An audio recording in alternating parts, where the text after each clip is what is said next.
ब्रह्मांड नायक यांची कृपा आपल्या भक्तांवर अविरत आहे। हा ब्रह्मांड नायक आपल्या भक्तांसाठी या प्रति अक्कलकोट सुरगाणा नगरीत आलेला आहे। प्रत्येक भगवंताने एक एक नियोजन करून ठेवलेलं असते या ठिकाणी। प्रत्येक गोष्टीचं नियोजन असतं आणि त्याला माहित असतं की त्याला काय करायचंय। आपण सर्व स्वामी होत आहोत, आपण फक्त निमित्त मात्र होऊ। त्याला जे करायचे ते त्याने ठरवून ठेवलेले। स्वामी महाराज अक्कलकोटला असताना अनेक भक्त स्वामी जवळ येत होते, स्वामींच्या चरणी लीन होत होते आणि प्रत्येक भक्ताला हेवा वाटत होता मी स्वामींच्या जवळ जाऊन सेवा करावी, मी स्वामींच्या चरणी राहावं, मी या ब्रह्मांड नायकाचे कधीच चरण सोडू नये असं स्वामींजवळ गेल्यावर वाटत होतं। स्वामी महाराजांचं रूप इतकं सुंदर होतं, जेव्हा माणूस त्यांच्या समोर जायचा त्यांचं रूप बघत राहावं, हजारो सूर्य एकत्र व्हावे आणि ते तेज निर्माण व्हावं असा स्वामींचा तेजोमय चेहरा दिसत असते। काय काय भक्त स्वामी समोर असे बसलेले असायचे आणि स्वामी महाराज वटवृक्षाच्या छायेमध्ये बसलेले असायचे। तुम्ही कसं सुंदर हास्य करत असायचे स्वामी महाराज आणि ते भक्त बघता बघता स्वामींजवळ इतके मोहित होऊन जायचे, त्यांच्या रूपामध्ये त्यांना इतकं ध्यान लागायचं की मी ह्या ब्रह्मांड सृष्टीवर एकटाच आहे आणि हा ब्रह्मांड नायक माझ्या समोर बसलेला आहे, हे अशी प्रार्थना त्यांना वाटत होती त्यावेळी। आणि स्वामी महाराज भक्ताच्या मनामध्ये काय चाललेले हे ओळखत होते। वामन बुवा, ब्रह्मनिष्ठ वामन बुवा सप्तशृंगीच्या दर्शनाला वणीला आले। स्वामींची विनंती घेतली, महाराज कुळदेवीच्या दर्शनाला जातोय मी, आशीर्वाद द्यावा।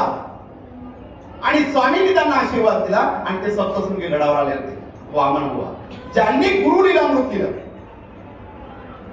वामन बुवा सप्तशृंगी गडावर आले, सप्तशृंगी मातेचं दर्शन घेतलं,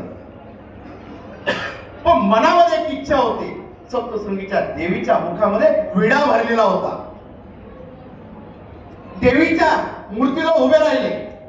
आता जी गर्दी त्यावेळेस तेवढी गर्दी नव्हती, कारण की तो पूर्वीचा काळ होता, आता गर्दी भरमसाठ वाढली। नाही तर प्रत्येकाच्या मनात शंका आहे, एक कशी उभे, गर्दी तर भरमसाठ राहणार आहे। वामन बुवा सप्तशृंगी मातेच्या समोर उभे राहिले, विडा भरलेला होता। स्वामींचं नाव घेतलं आणि सप्तशृंगी मातेला विनंती करताय, आई विडा मला हवा आहे, तुझ्या मुखातला विडा मला हवा आहे आई। आणि आईजवळ विनंती करताय। स्वामी महाराज अक्कलकोटला होते। महाराज सोळप्पा महाराजांना जवळ बोलवत आहे, अरे सोळ्या, हा वामन तिथं गेलेला आहे, विडा मागतो आईजवळ, याला विडा भेटणार का?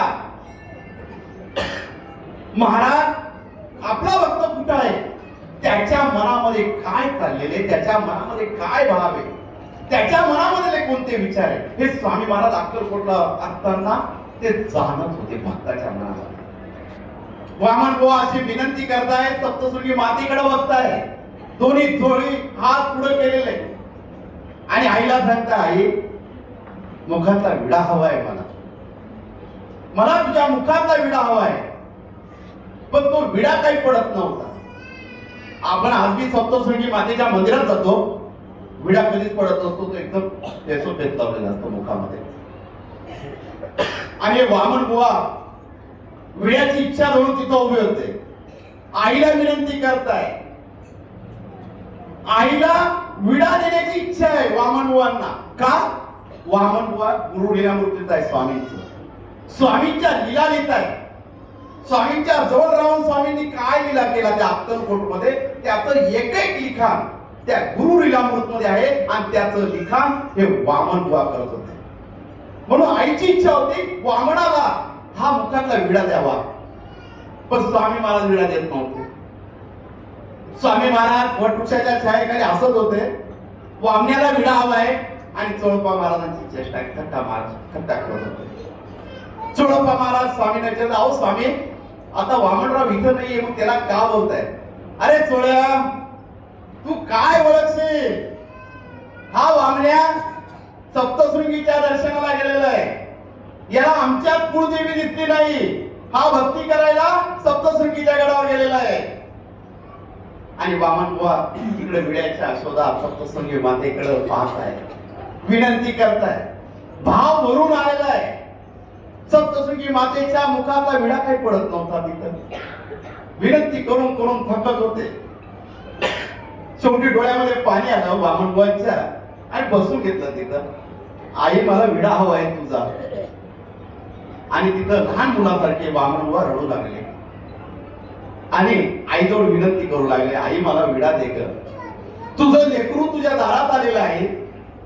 आणि विड्याचा हट्ट वामन बुवांनी सप्तशृंगी मातेजवळ केलेला आहे. आणि स्वामी महाराज इकडे खदा खदा हसताय. एक स्वामी महाराजांचं विशेष होतं बघ. जेव्हा स्वामी महाराज अक्कलकोटला असताना प्रत्येक वेळेस आपल्या कथेमध्ये हा विषय होतो, पण ह्या नवीन स्वामी बघताय म्हणून परत एकदा तो विषय सांगतो. स्वामी जेव्हा अक्कलकोटला असताना हसायचे तर त्यांना ब्रह्मांड हस्ते म्हटलं जायचं. कधी ब्रह्मांड हस्ते. कारण की जेव्हा स्वामी महाराज हसायचे तर ही पृथ्वी ना थोडे हलायची अशी. त्या हसण्यामध्ये होणार निर्माण ज्या ध्वनी, त्या लहरी त्या पृथ्वी मातेला सुद्धा हलायला लावायचे. हे असं ब्रह्मांड असतं पाहण्यासाठी जेव्हा स्वामी महाराज हसायचे. अनेक भक्तांचा गोळा होता त्या अक्कलकोटला. कारण की स्वामी महाराजांचं हास्य भाषा असायचं. त्या हास्याच्यामध्ये स्वामी महाराज पुन्हा काय देऊ टाकतील याचा हेच नव्हतं. कारण प्रत्येकाला स्वामी महाराज काही पण द्यायचे जेव्हा त्यांना आनंद व्हायचा. आणि कधी कधी रागात राहिले ना स्वामी महाराज अक्कलकोटला, एखाद्या भक्तावर त्यांची नाराजगी राहिली, डोळे लाल ते गुंतून जायचे स्वामी महाराजांचे. स्वामींचा राग अनावर होत नसे. स्वामींना शांत करणं कोणत्या भक्तामध्ये हिंमत नसे. महाराज अक्कलकोटला असताना जेव्हा स्वामी महाराज राग करायचे, त्यांना राग अनावर होत नव्हता, तेव्हा चोळप्पा महाराज सुद्धा त्यांच्याजवळ थांबत नव्हते. बाळप्पा महाराज जवळ थांबत नव्हते. श्रीपाद भट सुद्धा थांबत नव्हते. गणपतराव जोशी तर बाजूला निघून जायचे. सुंदराबाई खोलीमध्ये निघून जायचे. ह्या भक्तांना भीती वाटायची. तर त्या अक्कलकोटमध्ये एक सोनारी होती येडी आणि एक मण्याबा होता. हे गावामध्ये भीक मागायचे. ती सोनारी डोक्यावर पाठी ठेवून अख्ख्या गावात भीक मागत असते. पण हा मण्याबा येडा होता. काही दिवसांनी त्याच्यावर कृपा स्वामींची झाली आणि त्याच्यावर स्वामींनी अशी कृपा केली तर तो गावाचा गुरु झालेला होता.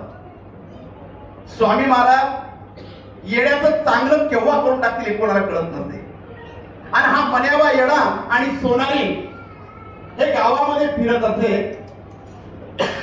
आणि जेव्हा स्वामींचा राग अनावर झाला तर हे स्वामी भक्त काय करायचे, या सोनारीला आणि या मण्याबाला बघून सरे स्वामी समोर उभं करत असते. स्वामी जवळ जेव्हा उभं करत असे आणि स्वामींचे डोळे लाल ते गुंद झाले असेल, आता तो ब्रह्मांड नायकच म्हणावा. त्याचा राग इतका अनावर जायचा, त्या रागापुढे आपण किरकोळ माणूस काहीच करू शकत नाही. तर ही सोनारी आणि हा मण्याबा स्वामींजवळ उभे राहिले. तर एक स्वामी पुढे भजन गायचे, ज्ञानबा तुकाराम बोडकीचं काय काम, ज्ञानबा तुकाराम बोडकीचं काय काम, असं भजन त्यांचं सुरू व्हायचं त्या ठिकाणी. आणि ते भजन इतकं जरा सुरू झालं, स्वामी महाराजांचे डोळे आपोआप सफेद होत असतील त्यावेळी. आणि स्वामी महाराज त्यावेळेस खदा खदा हसायचे आणि त्याला ब्रह्मांड असते असं म्हणतात. तुम्ही फोटो पाहिला असेल कधी कधी स्वामीचा असताना आणि खाली लिहिलेलं राहतं ब्रह्मांड असते. त्याचा अर्थ तो आहे. पण तेही कधी कधीच त्यांना बघायला भेटायचं. तर स्वामी महाराज खदा खदा हसत होते. चोळप्पा महाराजांचे विचारत होते. बाळप्पा महाराजांच्या स्वामींचा अर्थ कोणाला उलगडत नव्हता. आणि वामन बुवा मतरंगी माते पुढं लहान बाळासारखे रडून असे पान मागत होते. पण त्यांना एवढं सुचलं नाही की मी स्वामींना विनंती करावी की आईला सांगा मला पान द्यायला. अरे हा बाप ब्रह्मांड नायक अक्कलकोटला बसतो हे त्यांना सुचतच नव्हतं. स्वामींचं सांगणं एवढं होतं, अरे वामण्या माझा भक्त आहेत ना, तू मला आवाज दे. तुझा गुरु इथं बसलेला अक्कलकोट मध्ये, मग मला केव्हा आवाज देशील. एक कधी ध्यानात ठेवा, आयुष्यामध्ये गुरु असावा. आयुष्यामध्ये आपण जन्म घेतो, जन्मामध्ये अंधकाराकडून जो प्रकाशाकडे असतो तो गुरु असतो.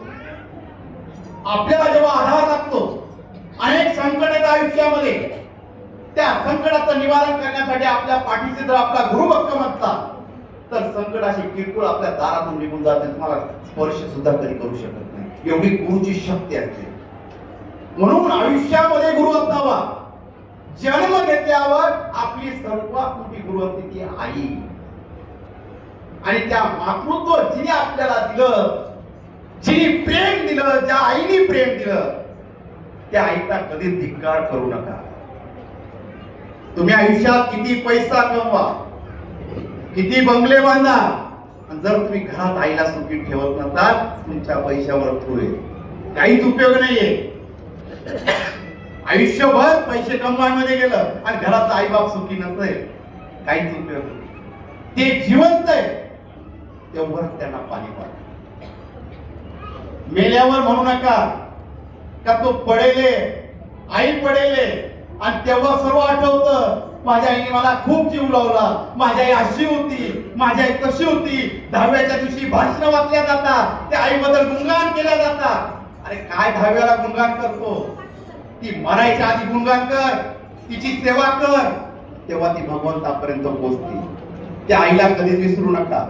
ती कशी बी असो, उद्धट बोलणारी असो, गोड बोलणारी असो, लबाड असो, कशी बी असो, ती आपली आई आहे. ती आपल्या लेकरासाठीच सर्व करत असते. एकदा आईचं मातृत्व पाहून घ्या, तो स्पर्श जाणून घ्या. ह्या आयुष्यात जेव्हा भगवंताने आपली निर्मिती केली, जेव्हा आपल्याला त्याने घडवलं, तेव्हा भगवंत त्याला बोलू लागला, तुला ह्या पृथ्वी तलावर जन्म घ्यायचा आहे. तेव्हा लहान बाळाने देवाला प्रश्न केला, देवा मी ह्या पृथ्वी तलावर जन्म घेणार आहे, पण तुझ्यासारखा सांभाळ मला कोण करणार आहे? तेव्हा भगवंताने सांगितलं, मी तुझ्यासाठी आई निर्माण केलेली आई. त्या आई याचं महत्व तुझा जन्म झाल्यावर कळेल, ती तुला माझ्यापेक्षा प्रेम जास्त देईल, ती आई. म्हणून आयुष्यातली पहिली गुरु असते ती आई, नंतर बाप. हे आई बापाचं महत्व. म्हणून त्या आईचे उद्गार कधी विसरू नका. 9 महिन्याची पोटामध्ये ठेवती ना, ज्या यातना सहन करतील, त्या आईला जाऊन विचारा, त्या 9 महिन्याच्या यातना काय असतात. तुम्हाला जन्म देताना त्या यातना तुम्ही लक्षात घ्या. अरे ते आई बाप 10 पोरं सांभाळतात, पण 10 पोरं एक आई बाप सांभाळू शकत नाही, ही हकीकत आहे. पाळ्या लावल्या जातात, लादा वाटल्या पाहिजे आपल्याला, आपण आपल्या आई बापांच्या पाळ्या लावतो. ही शोकांतिका आहे आपल्या महाराष्ट्रातली, आपल्या भारतातली. बाहेर भाषण मोठमोठे मिरवतात, आई बापांचं असं केलं पाहिजे. अरे पहिले स्वतःच्या आई बापाचं पहा, नंतर दुसऱ्यांना ज्ञान द्या. ही शोकांतिका आहे. त्या आई बापांचं आदर सेवा करा. जेव्हा निघून जाईल ना, फक्त स्पर्श राहा, मग आठवणी तर तेव्हा आपल्या समोर राहणार नाही, ती आई असेल. म्हणून जी आई आहे ना, ती आदर सेवा करा. आईचं प्रेम जाणा. ज्यांना आई आहे त्यांना आज किंमत नाहीये, पण ज्याला लहानपणापासून आई नाही ना, त्याला जाऊन विचारा आईचं महत्व काय. तो आईसाठी जेव्हा एखादं बाळ दुसऱ्याला आई म्हणतं ना, तेव्हा त्याला त्याच्या आईची आठवण येते. माझ्या आई मला लहानपणापासून सोडून गेली, आणि याला आई आहे, त्याला आठवतं. ज्याला बाप आहे त्याला किंमत नाहीये, पण ज्याला बाप नाही ना, त्याला जाऊन विचारा, त्या बाळाला जाऊन विचारा, त्या लेकराला जाऊन विचारा, बापाची किंमत काय, बापाची थाप काय, त्या बाळाला जाऊन विचारा, तो सांगत बापाची किंमत काय. आपला बाप जर घरात असला ना, कोणाचे डोळे फिरून पाहायची ताकद आपल्या घराकडे कोणाची नाहीये, कोणाची वाकडी नजर करायची आपल्या घरावर ताकद नाहीये कोणाची, कारण तो बाप घरामध्ये असतो. पोरांना वाटतं मला बाप घरामध्ये असला तर पोरांना संस्कार चांगले लागतात का, मग त्याला बापाची भीती असते, तो बाप असतो. म्हणून आई बापाची किंमत करा. मठामध्ये या, पहिले आई बापाची सेवा करा, नंतर मठामध्ये या, नाही तर नाही आले तरी चालत. जो आई बापाची सेवा करत त्याने देवाची सेवा करायची, हे माझं म्हणणं आहे, हे माझं वैयक्तिक म्हणणं आहे. त्याला जे म्हणायचं ते म्हणा. आई बापाची सेवा करतात त्याने आई बापाला शिव्या द्यायच्या, वाकडं बोलायचं आणि मठामध्ये मोठं पुजारी होऊन बनायचं, हे चालणार नाही. मठामध्ये यायचं, पहिले आई बापांची पूजा केलीच पाहिजे, त्यांचं महत्वाचं स्थान दिलं पाहिजे, आई बापाचा जो आधार आहे तो केला पाहिजे. हेच मठामध्ये शिकवल्या जातं. जी संस्कृती, त्या संस्कृतीवर भर द्यायचं काम मठातले सर्व स्वामी भक्त करत आहेत.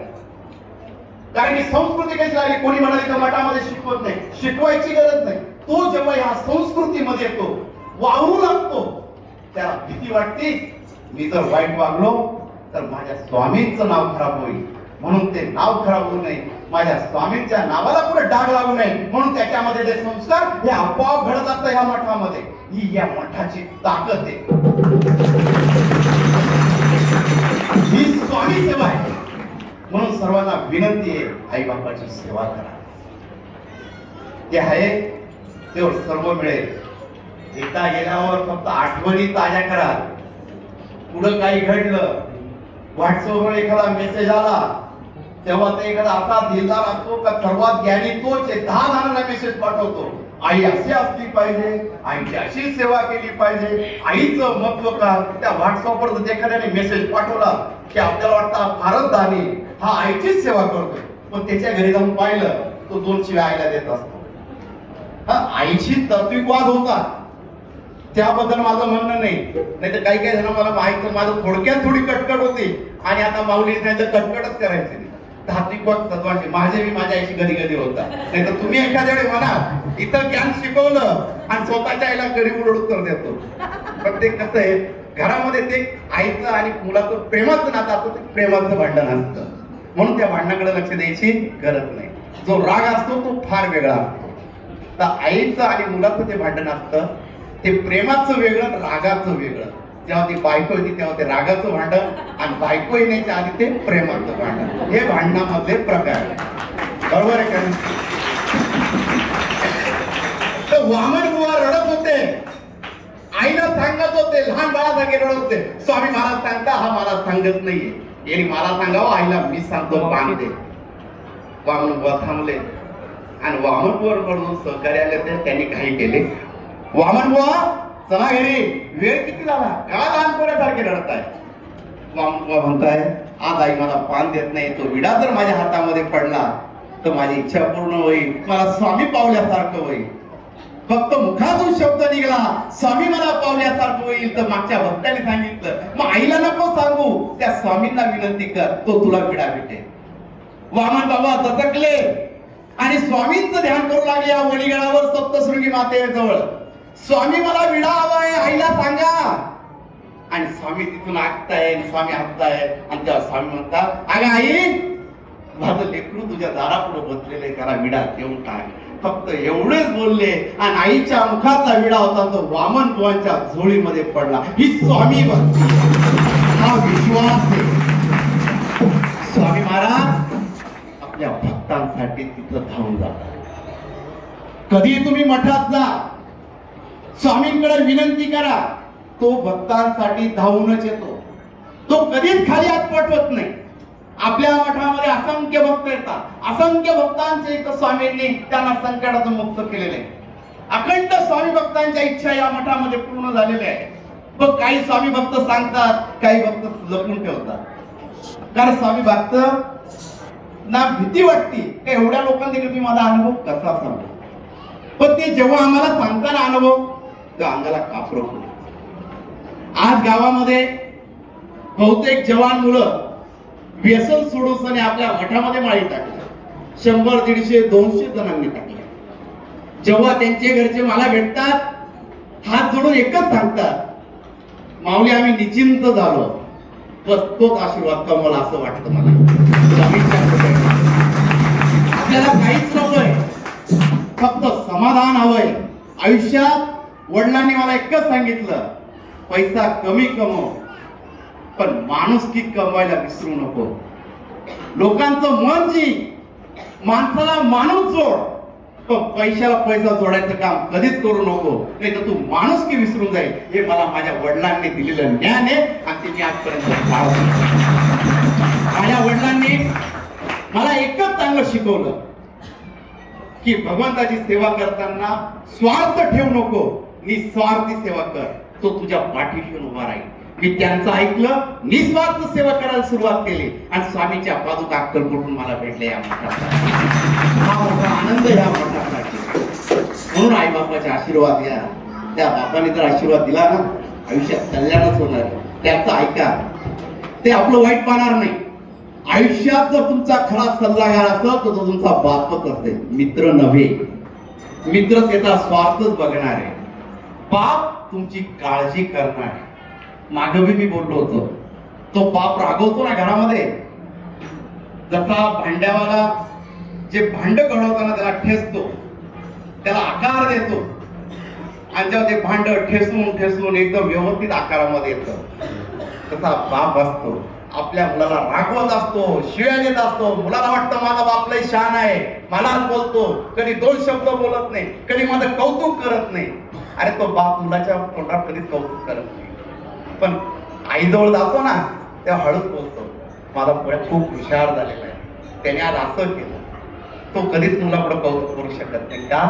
त्याला माहिती आहे आज जर माझ्या मुलाचं कौतुक त्याच्या समोर केलं ना, याला बिघडायला वेळ लागणार नाही. म्हणून तो बाप कधीच समोर कौतुक करत नाही. तो तुम्हाला रागवतो याच्यासाठी की तुम्ही घडावं, आणि एकदा घडले ना त्या बापाचं नाव मोठं होतं. पहिलं तुम्ही घर बांधलं ना तर तो बाप 4 जणांना सांगतो, माझ्या मुलाने घर बांधलं, नाशिकला बंगला बांधला, त्याने गाडी घेतली. सर्वात जास्त आनंद त्या बापाला असतो. आई बापाला वाटतं आमच्या मुलांनी मोठं व्हावं, शिक्षण घ्यावं. तर एक विनंती माझ्या बहिणींना, आईबाप आपल्याला मोबाईल घेऊन देतात, ते कसे कष्टाने घेऊन देतात. जेव्हा तुम्ही मोबाईल मागता ना, पप्पा मला मोबाईल घेऊन द्या, त्यावेळेस त्याची परिस्थिती नसते. त्याच्या पायाची चप्पल बघा फाटेल तुटेल असते, अंगावरचे कपडे बघा इस्त्री केलेली नसतात, वळ पडलेली असते, पण त्याच्यामध्ये आनंद असतो. माझ्या मुलीला मला आनंदाने मोबाईल घेऊन द्यायचा आहे. आणि जेव्हा मुलगी मोबाईल चालवते, बापाला वाटतं माझ्या मुलगी मोबाईल वर मस्त तिला मोबाईल जमतो. आणि आपण त्या मोबाईल मध्ये वाईट गोष्टी करत असेल तर त्याच्यासाठी खंत कोणतीच नाही. फक्त मोबाईल चालवताना त्या बापाची इज्जत आणि त्याची मान कधी खाली जाणार नाही याचा विचार करा. 4 घरात बाप मानेने जगतो, आणि जेव्हा मुलीने जर एखादी वाईट गोष्ट केली ना तर 4 माणसांसमोर मान खाली घालून येतो. त्या बापाची मान 4 जणांजवळ खाली घालू नका. माझ्या बहिणींना विनंती एवढीच, ज्या लहान असो मोठ्या असो, आई बापाची इज्जत ठेवा. तो इज्जतीसाठी आयुष्यभर जगत असतो, आणि त्याची इज्जत जर त्या मुलीने घालून दिली ना तर आयुष्यभर घरामध्ये लपून रडत बसतो तो बाप असतो.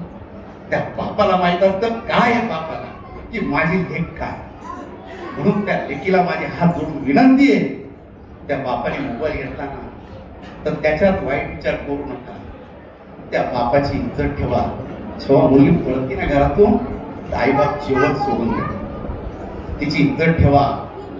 त्या बापाची जर तुम्ही इज्जत ठेवली ना आयुष्यभर, त्याच्या मनात टाकलं तर तो तुमचं चांगलं कल्याणच करत राहतो, दुसरं काहीच करत एवढं नाही. त्या बापाची कदर करा. आयुष्यात आपल्याला घडवणार असतो तो बाप असतो, दुसरं कोणीच नसतो. कारण बापाची व्याख्या काय मी माझ्या वडिलांजवळ बसून शिकलेलो आहे. माझे वडील मला कायम रागवायचे, मी बोलायचो दादा का रागवता, पण माझ्या बापाने मला घडवलं, आणि आज तुमच्या समोर बोलण्यासाठी जो सक्षम झाला तो फक्त माझ्या बापाने. म्हणून आयुष्यात सर्वांना विनंती आहे, बापाची कदर करा. बापाची मान खाली होईल असं कधीच वागू नका. मुलांनाही माझं म्हणणं आहे का त्या बापाची इज्जत ठेवा, टवाळक्या सोडा. आणि तुम्ही जेव्हा पहिल्यांदा दारू पिऊन त्या बापासमोर येता ना, तो बाप खाली मान घालतो की मी कधी चुकलो नाही, पण माझा पोऱ्या चुकला. तो त्या मुलासाठी काही नाही करत रे. आणि जेव्हा तो मुलगा चुकून रडून समोर येतो ना, आता दारू पिऊन आरडाओरड करतो, तर सर्वात जास्त दुःख त्या बापाला होतं, सर्वात जास्त. म्हणून त्या बापाची इज्जत कधीच कमी करू नका. समाजात आपण मोठं करू शकतो, आपल्या बापाला आपणच मोठं करू शकतो. तुम्ही मोठे झालात तुमचं नाव निघालं तर समाजामध्ये तुमच्या बापाचं कॉलर साईड होतो, माझा मुलगा आहे. 4 जणांना मिळून सांगतो तो बाप की माझा मुलगा आहे. आज मला का सांगायचंय, हा ब्रह्मांड नायक, हा बी आपला बाप आहे, याची इज्जत ठेवावी म्हणून या मठामध्ये कार्य करत राहावं लागतं. एक एक स्वामी भक्त घडवावा लागतो. आणि त्या स्वामी भक्त घडवता घडवता स्वामींची कृपा झाली आणि आपल्याला पादुका लाभल्या. 2 दिवसापासून कार्यक्रम चालू, अनेक स्वामी भक्तांनी सहकार्य केलं आणि आपला सोहळा अगणित झाला, सर्वांना आवडला, डोळे पाणावले की असा सोहळा आपल्या सुरगाण्यामध्ये होतोय, आपल्या गावाचं नाव मोठं होतंय. आणि ह्या मठामध्ये आपलं नवसाचं नारळ पाहू लागलं. अनेक भक्तांच्या चिंता ह्या नारळाने दूर केल्या, मनामध्ये इच्छा सगळ्या पूर्ण केल्या. एवढी नवसाच्या नारळाची शक्ती आपल्या मठामध्ये वाढली. आपण जे नारळ ठेवतो, काही जण उभे वाहतात, प्रत्येक वेळेस माझं म्हणणं राहतं, तुम्हाला नारळ व्हायचंय, तुम्ही औदुंबराला पहिले 11 प्रदक्षिणा मारा. ते नारळ हातामध्ये घेतल्यावर त्याच्यावर आपली अडचण सांगा आणि नंतर नारळ मध्ये घेऊन या स्वामींसमोर बसा. स्वामींना सांगा, स्वामी महाराज माझी अशी अशी अडचण आहे, मी ह्या अडचणी ह्या नारळावर सांगतो. रडू आलं रडून द्या स्वामी पुढं, हसू आलं हसून द्या, पण त्या नारळावर आपली अडचण सांगा. आणि सर्व अडचणी त्या नारळाला शेवट बांधायचा असतो दोरा. प्रत्येक स्वामी भक्त दोरा आधीच बांधून आणतो, घरूनच सर्व बांधून आपण अडचणी पुढे बांधणार. म्हणून अडचणी ह्या आपल्याला त्या नारळावर बांधायच्या आहे, म्हणून शेवटला तो दोरा बांधायचा असतो. म्हणून शेवटला दोरा बांधायचा, अडचणी नारळावर सांगून शेवटला दोरा बांधून अडचणी बांधल्यावर स्वामींना सांगायचं, महाराज माझ्या सर्व अडचणी या नारळावर बांधलेल्या आहेत, याचा स्वीकार करावा. आणि ते नारळ ठेवा. दर गुरुवारी रात्री आपल्या मठामध्ये यज्ञ होत असतो आणि त्या मठामध्ये नारळाची आहुती दिल्या जाते. नारळाची आहुती दिल्यावर ते नारळ स्वामींपर्यंत तुमचं नारळ पाठवायचं काम इथले सर्व स्वामी भक्त करत असतात आणि ते नारळ तिथं जाऊन पोहोचतात. परत मनामध्ये शंका आहे, नारळ यज्ञातच का? यज्ञामध्ये एवढी शक्ती आहे. दशरथ राजाला मुलं बाळ होणार नव्हते, त्यांनी यज्ञ केला म्हणून यज्ञामुळे अग्नी प्रगट झाले, अग्निदेव प्रगट झाले आणि त्यांनी खीर दिली आणि ती खीर त्या राणीने घेतली. तिथं राम लक्ष्मण भरत शत्रुघ्नचा जन्मला. एवढी अग्नीमध्ये शक्ती. आणि ती आहुती आपण नारळाची तिथं टाकत असतो म्हणून ते नारळ भगवंतापर्यंत पोहोचत असतात आणि ती शक्ती आपली इच्छा ते स्वामी महाराज पूर्ण करत असतात. ही शक्ती या नारळामध्ये आणि आपल्या मठामध्ये आपल्याला स्वामींनी दिलेला आशीर्वाद आहे, एक अनुभूती आहे. नवसाचं नारळ, आपल्या मनाचं नारळ या मठामध्ये पाहू लागले. म्हणून स्वामी भक्त एवढी विनंती, उद्या दत्त जयंती, या दत्त जयंतीच्या दिवशी सकाळपर्यंत दत्त याग होईल. स्वामींची जो मुकुटा आणलेला आहे आपण, स्वामींचा जो पाषाण दगड आहे त्याच्यावर स्थापन होईल आणि या स्वामींच्या चांदीच्या आपण ज्या पादुका केलेल्या आहेत आणि ज्या अक्कलकोटहून ज्या आपल्याला पादुका मिळालेल्या आहेत त्या पादुका त्याच्यामध्ये स्थापन होते आणि तिथून प्रति अक्कलकोट म्हणून आपल्या मठाचा उद्धार होईल. एकदा त्याच्यासाठी सर्वांनी जोरात टाळ्या वाजवा.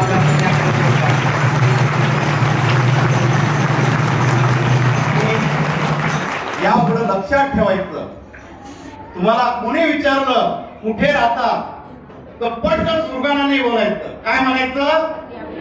सर्वांचा आवाज आला पाहिजे, बाकीच्यांची इच्छा दिसत नाही. काय म्हटलं पाहिजे? आम्ही प्रति अक्कलकोटला राहतो, पेट सुरगाण्याला नाही. आपलं पेट सुरगाण्यामुळे आधीच नाव खराब होऊन गेलेलं आहे. ते नाव खराब करण्यासाठी आपल्याला काय बोलायचंय? प्रति अक्कलकोटला आम्ही असतो. प्रति अक्कलकोट म्हटल्यावर समोरचा तुमच्याकडे आदराने पाहिजे. आम्हाला ते कुठे प्रति अक्कलकोट मग म्हणायचं प्रति अक्कलकोट सुरगाण्यात. तो तुमचा मान तो फार मोठा असते. आनंदाने कॉलर टाईट नाही झाली तर बोला आणि एखादा जर वाईट बोलत तेव्हा मारायचं सांगा. माऊली आम्हाला कोणी काही बोलत नाही. जेव्हा प्रति अक्कलकोट बोला ना तो मान वेगळा असते. ही स्वामींची शक्ती. तर उद्या सकाळी सर्वांनी उद्या यायचंय. जो ब्रह्मांड नाही तिथं स्थायिक होणार आहे त्याची आपल्याला पूजा अर्चा बघायची. तो त्याच्या गादीवर बसणार आहे, त्याचा राज्य दरबार सांभाळणार आहे. तो राज्य दरबार आपल्याला बघायचा आहे. सर्वांनी त्याच्यासाठी मठामध्ये सकाळी लवकर यायचंय. 12 वाजेपर्यंत आपला कार्यक्रम होणार आहे. 12 नंतर महाप्रसाद होईल आणि संध्याकाळी स्वामींची दत्त जयंती आपण इथं साजरी करणार आहोत. दत्त जन्म साजरी करताना आपल्याला त्याला पाळण्यामध्ये बसायचंय. त्याचा जोगवा त्याची काय तो पाळणा तुम्ही रात्रभर पाठ करा, म्हणजे उद्या एकदा आपल्याला म्हणताय. अंगाई पाळणा नाही, अंगाई तुमच्याही लक्षात नाही. तर ती अंगाई आपल्याला गायची आहे दत्त महाराजांसाठी. दत्त जन्म म्हणजे आपला मोठा साजरा होणार आहे. आपले दिवस बी एकदम चांगले आलेले. ज्या दिवशी आपली मिरवणूक होती त्या दिवशी एकादशी होती, आणि काल आपण शिवलिंग केले त्या दिवशी प्रदोष होता, आणि आज आपली दत्त यागाला सुरुवात झाली. आज गाणगापूरची दत्त जयंती आहे, आणि उद्या आपलं प्रति अक्कलकोट होत आहे, आपली महाराष्ट्राची दत्त जयंती आहे. आता योग आपल्या आणि एवढं करत असताना स्वामींची सेवा बघा. आपण म्हणतो तीर्थक्षेत्र झालं, पण तीर्थक्षेत्राला कावड आली पाहिजे तर तुमच्या तीर्थक्षेत्राला महत्व असतं. तीर्थक्षेत्राला जर तुमचं ज्या दिवशी तुम्ही स्थापना करता जर तुमची कावडच आली नाही तर तुमचं तीर्थक्षेत्र हे मानल्या जात नाही, लक्षात ठेवा. तर स्वामींनी जे स्वामी भक्त पाठवले, आमची ओळख सुद्धा नाही, त्या स्वामींची लीला बघा. आज आपला दत्त याग होता, उद्या कावडीची आंघोळ झाली पाहिजे. तो वनी दत्ताचा आजोळ तिथं साक्षात काशी विश्वेश्वरची नदी प्रगट झालेली गंगा, त्या गंगेचं पाणी घेऊन करंजीचे 2 स्वामींसाठी कावड घेऊन आलेले, सकाळपासून पायी निघलेले स्वामी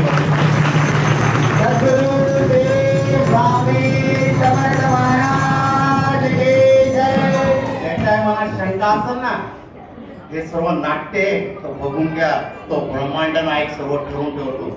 आपण निमित्त मात्र आहे, पण त्यांनी सर्व नियोजन करून ठेवलेलं आहे. हे तीर्थशास्त्र व्हावं, सुरगाणा प्रति अक्कलकोट व्हावं म्हणून नियोजन करणारा तोय, आपण कोणीच नाही. कावड घेऊन कोण आलं यांना तर आम्ही ओळखत नाही, पण स्वामी महाराजांच्या कृपेने आज त्यांची ओळख होईल, तर त्यांचं स्वागत आपल्याला जोरात करायचंय. तर सर्वांनी जय जयकार करायचंय. 2 मिनिट थांबायला.